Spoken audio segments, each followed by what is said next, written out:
It's no secret, guys, I'm not getting any younger. This past December, I turned 27, and it came with a shocking revelation.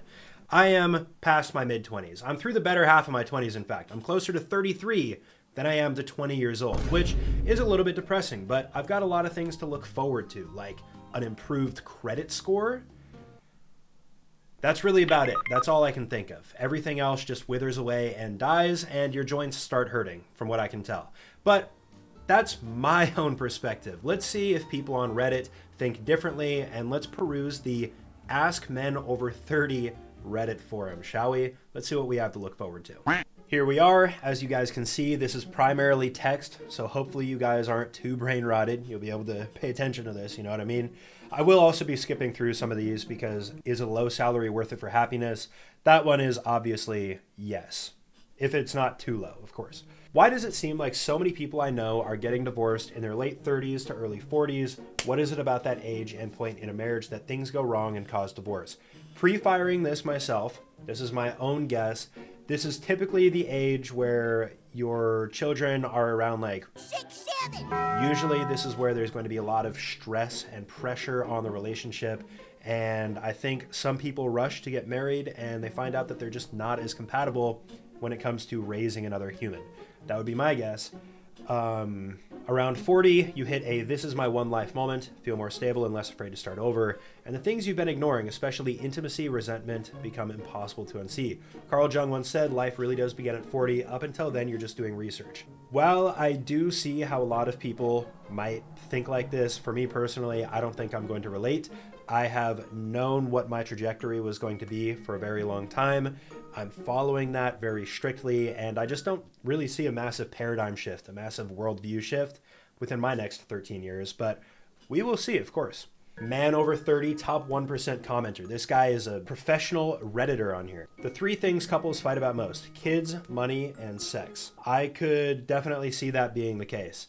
I think kids number 1, money number 2, and I think oftentimes sex takes a back seat to these. And then you kind of reach a point where you probably realize that you're not satisfied in that area. Generally, one of those things are a combo of all 3. Raising a family is stressful, expensive, and often leads to decreased intimacy, if not intentionally pursued. Dude, this sounds awesome. I can't wait to be in my 30s. I love my fiance, and we get along perfectly so. Men over 40. What were your 20s and 30s like, and are you happy with how you lived during those times? Spent most of my 20s playing video games. Totally not me at all. Like, dude. What? I'm ending stream, bro. If I could do it over, I'd do it entirely differently. Don't blame you, men. 34 now and thinking of going to college. Honestly, it's never too late to go to college. One of my buddies just started going to college. He's 1 year younger than me, so he's 26, and he's having a blast, and he's learning a bunch of new stuff. And when I was in college, dude, there were people that were in their 40s going to try to get their MD and trying to be a doctor. Like, you can totally do it.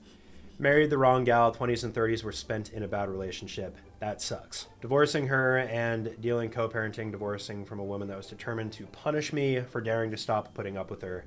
40s and 50s now have been infinitely better as kid aged and developed himself, so co-parenting wasn't as much of a thing.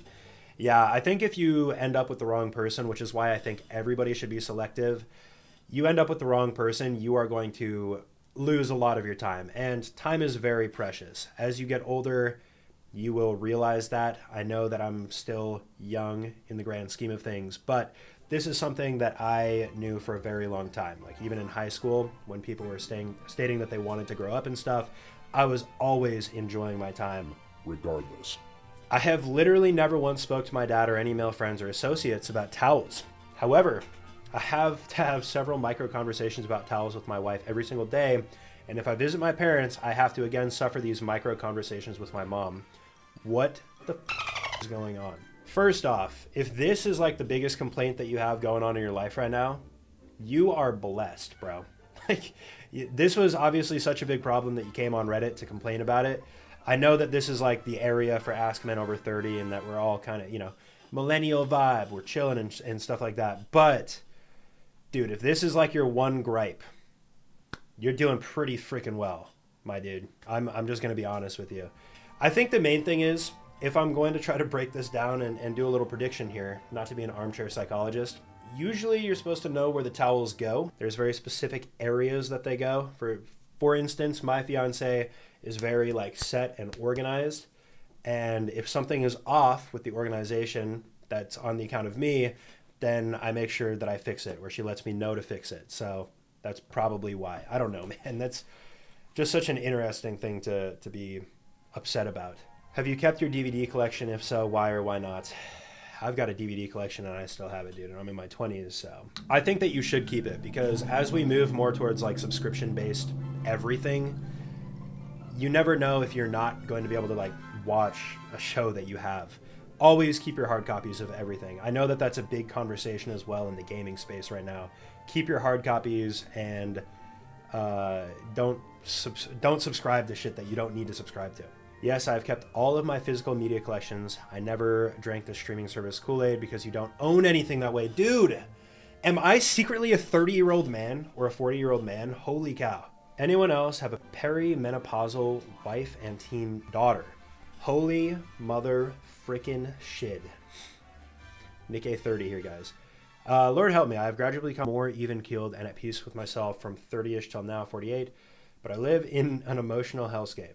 I feel like this is something that I should not be seeing right now because I just don't really want to worry about this.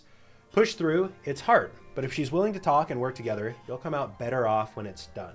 Hold up, what is perimenopause? So it is what I would assume. It's just the transitional stage.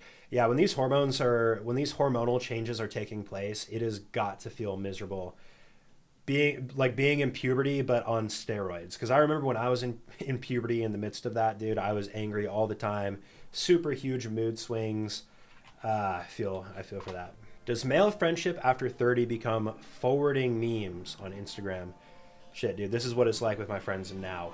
I was looking at my DMs today and realized something depressing. Back in college in my early 20s, my friends and I could sit at Chai Tapri for hours talking about absolutely nothing.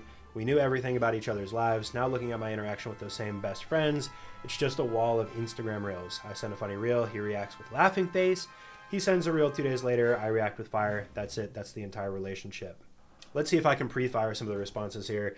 I think everybody is just emotionally exhausted. The older you get, the worse things typically tend to be because you have big boy responsibilities, and that brain space that you could once use for socializing like that is just gone. And whenever you're talking with your friends or hanging out with your friends, you just want to enjoy their company, or you want them to know that you're still thinking of them. And this is the equivalent of being like, hey man, still thinking about you, still thinking about you too. Aww. 43, and yes, I feel this big time. I also feel like what you've described is no longer friendship to me. I don't accept that meme sharing is the only way to stay in touch.